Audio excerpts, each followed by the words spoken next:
Today, I'll show you how to delete or merge sections in Google Forms. If your form has too many pages or the layout feels messy, Google Forms gives you a simple way to clean it up. In Forms, each section works like a separate page, and Google says you can add, move, duplicate, and delete sections directly from the form editor. Let's start with deleting a section. Open your form in Google Forms and click the section header you want to remove. Then click the three-dot More menu on that section and choose Delete Section. Google's help says that deleting a section is done from the section header menu, not from an individual question. Now let's talk about merging sections, because this part is a little different. Google Forms does not have a button called Merge Sections. The normal way to merge two sections is to move the questions from one section into the section you want to keep, then delete the extra section afterward.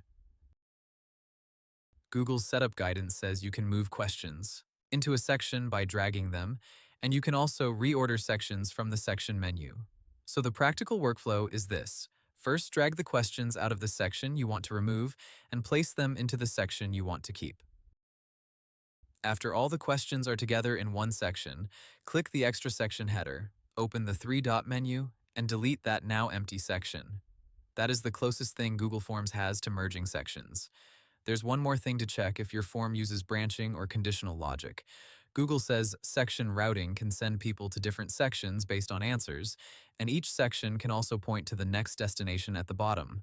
So after deleting or combining sections, review those rules to make sure the form still sends people to the right place.